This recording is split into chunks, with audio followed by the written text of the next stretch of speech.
At an hour you do not expect, the Son of Man will come. In other words, expect the unexpected. Begin putting things in order today rather than waiting until tomorrow. On one hand, Advent is the season of waiting for the Lord's arrival. But we must not mistake it as a season of inaction or inactivity. What are we awaiting?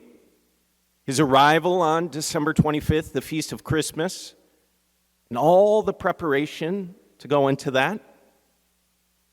But first, in the first place, we are awaiting our Lord's arrival in glory. We hear of it as the great and terrible day of the Lord, when he will come to judge the living and the dead. And ready or not, this will happen. He will come. And we profess this belief every time we stand and say the creed. He will come again in glory to judge the living and the dead. Ready or not, this will happen. But of course, our Lord prefers that we be ready. And so he warns us, he urges us, really, he encourages us. He says, now is the hour to wake from sleep, for our salvation is nearer now than when we first believed. And so Advent, what is the posture of Advent?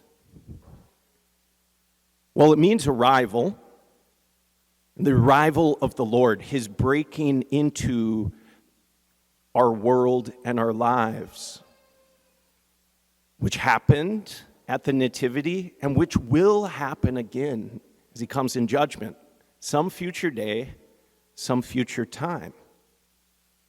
And so on one hand, the posture is waiting.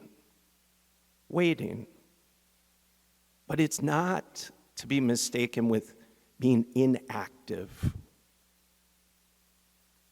Because the Lord, he's giving us today to act, to get busy, getting ready.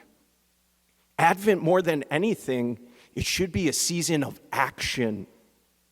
Us actually getting busy in preparation for the Lord, getting things in order.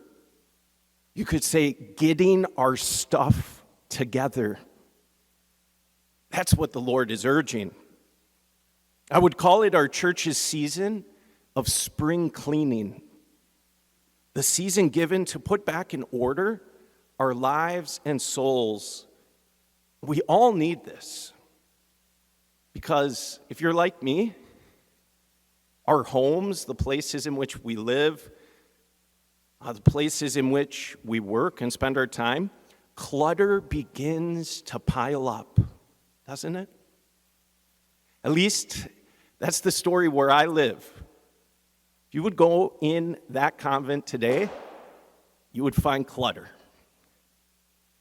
I think, really in particular, most every man, especially a single man, needs some help cleaning and keeping where he lives in order. And so, even for all of us, though, thank God for visitors, for company, for these scheduled and sometimes impromptu appointments and visits into the places we live or we work. Those who arrive to our front doors, whether we are ready or not, because it pushes us into action. You should see me every 2 weeks, Tuesday mornings, scurrying about the convent, the rectory in which I live, doing my best to get things somewhat back in order after 2 weeks of disorder.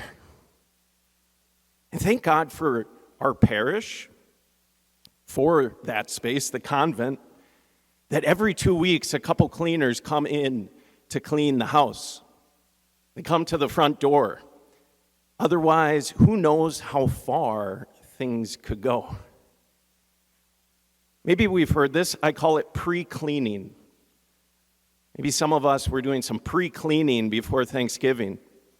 Every 2 weeks, the morning I expect those cleaners to come by, I rush about trying to get the place at least somewhat back in order. In a way, that's our Lord's wisdom. That's the gift of the penitential seasons of Advent and Lent. Ready or not, they are promptings, opportunities for us to take action, to scurry about to get our souls, our spiritual lives, our relationship with God and others, at least in better order. So what a gift to know now is the hour to wake from sleep. So today, this Advent, for us to ask, what am I going to do to better get my soul in order for the coming of the Lord?